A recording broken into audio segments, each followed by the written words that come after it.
Hey guys, it's Sky, and this is What's So Funny, specifically Food for Thought. So, as you guys know, I left you on a cliffhanger with me and my feels, and it was about Hellevoss, and yeah, we'll get into that in a few minutes. But first, the one thing that I want to address is the image from the What's So Funny, because it is very important to me. There's only so much you can fit in 20 minutes of a video. So this is going to be the first thing I bring up for Food for Thought because it is important to me. So, as you know, in comedy, I've met a lot of wonderful people. But literally, I think it was literally day one that I had... No, I'm sorry. Yes, day one of doing Cove. If that day two. I met a wonderful woman, and her name was Abby. She has been so supportive, and not even just when I started going there, but of Wardy's Laugh Factory. She was the #1 fan, been to a lot of comedy shows, such an amazing personality, unbelievable. Did I know she was going to play an important role in my comedy journey? I had no clue. Why am I telling you guys all this? Because on October 31st of this year, I had the pleasure of celebrating her marriage with Jeremy. And not only that, but I gave her a ring to signify her as my comedy wife. Yes, in comedy, as a joke, we are comedy husband and wife. Now, it's funny because we didn't give ourselves that name at all. We were just friends. But during the mental health awareness event I had done, we met up, and we had only known each other, maybe that was the second time meeting, and we got talking, got really comfortable with her, talking to her at least, and somebody had said, "Oh, are you guys a couple?" We're like, nope, not at all. And we thought it was funny, but we ended up rolling with it, because it was like, it didn't make us uncomfortable, we were chatting it up, we were fine with it, but we thought it was the fucking hilarious thing in the world. So from that point on, we considered each other comedy husband and wife. And we thought it was the best thing in the world. So I kept going with it. Every time I referred to Abby, she was my comedy wife. So when I found out she was really getting married to Jeremy, it was only fair if I got her something special for her actual wedding, which was that. And it was kind of our little joke, I guess, if you will. And Jeremy, by the way, is a very nice guy. We had a very, very fun... He was drunk, I was not, but he had me thinking about a lot of internal thoughts about simulation life and everything, which was very cool, but we're not going to get into that right now. But we're going to go back to the little cliffhanger I left you guys on, which was Hellevoss, and the feelings I had, which was interesting because I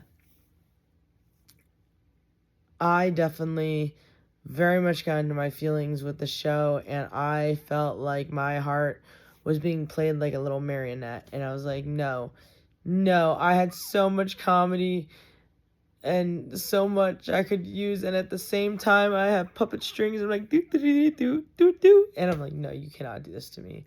You cannot take characters I love and just start effing around with them. So not fair.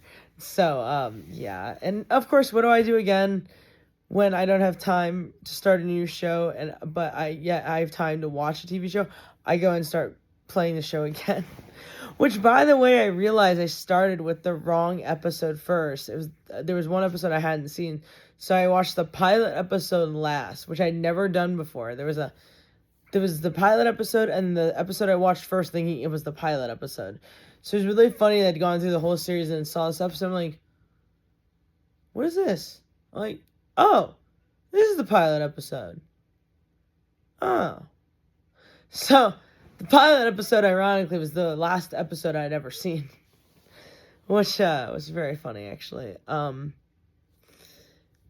But yeah, that was the thing I missed telling everybody about was Abby's wedding. So a good portion of this video is just talking about Abby's wedding, but it's very beautiful. I met a lot of Abby's family, a lot of Abby's friends.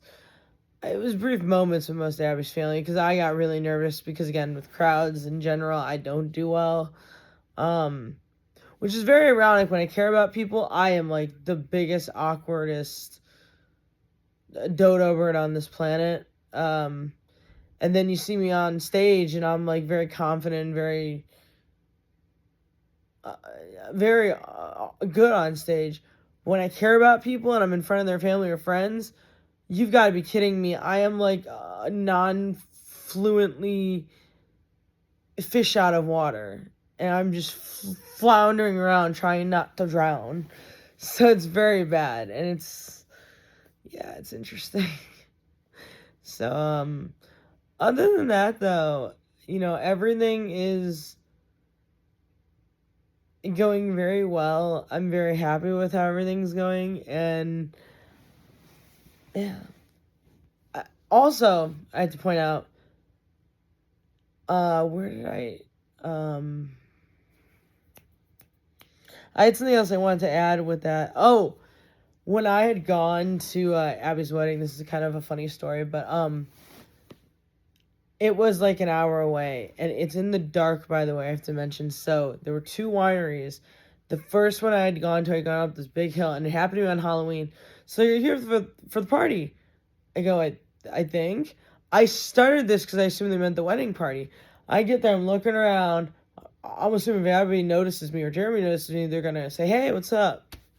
Nobody noticed me. I'm like, I don't think I'm at the right place. It takes me about 2 or 3 minutes. I realize I don't think I'm at the right place.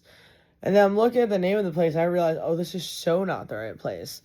And then I go and just nonchalantly ask, oh, what's the name of this place? Blah, blah, blah, blah. I find out, oh, I'm so not in the right place. I turn around, leave, go down the road, find out that's the right place. Well, I asked them first. They're like, no, that place is down the road. Okay, cool, go to the right place. Not even 2 minutes later, when I find Jeremy, he's like, what's up? I'm like, oh, that didn't take long. Yeah, because I'm in the wrong place. So yeah, that was fun getting lost there. Because when you get out to where I was at, about an hour away-ish, and in the dark, you're in the middle of the woods, which, by the way, was like rocks. Which, when I told you the rock story, I'm not pleased anymore when I have to deal with rocks. I will never take this four-wheel driving at all. I'll take my luck getting mauled by a bear, or struck by lightning, or electrocuted in a wall before I ever take my car four-wheel driving. But it was fun, and I met a new friend, Katie. She was so sweet. Still is. I hope I get to see her again with her 3 little gremlins. The reason I say gremlins is so I don't out them. And then I learned a lot about the 3 gremlins. I learned, I have a niece and nephew myself, but, obviously not all kids are going to be the same. And definitely when kids have different upbringings, they're all going to be different. And for sure, when you hear the story of different people, at least for me, your heartstrings get pulled. And hearing Katie's story just pulled at my heartstrings, and it made me want to better myself every day. And I say this all the time. The school that I came from, the golden kind of mantra is GBED, get better every day, and I try to live by that. That's the one thing that I took out of school amongst very few things. But the little gremlins, they were so sweet. And I don't think they realized they taught me a lot that night. One taught me patience, for starters, which, and I have patience for most people, but it gave me more patience for kids. Because when I'm in stores, I'm not going to lie, I get annoyed with kids, but that night, those gremlins taught me a lot about patience. A little more respect for kids in public, which was very nice. And I hope Katie realizes that's a huge compliment. And 2, I very much enjoyed my time with the gremlins because it was very loud there, and you know it was. And 3, I like using the word gremlins because I think it Gizmo from the movie Gremlins. So, guys, thank you so much for enjoying Food for Thought. I'll talk to you guys later. Bye!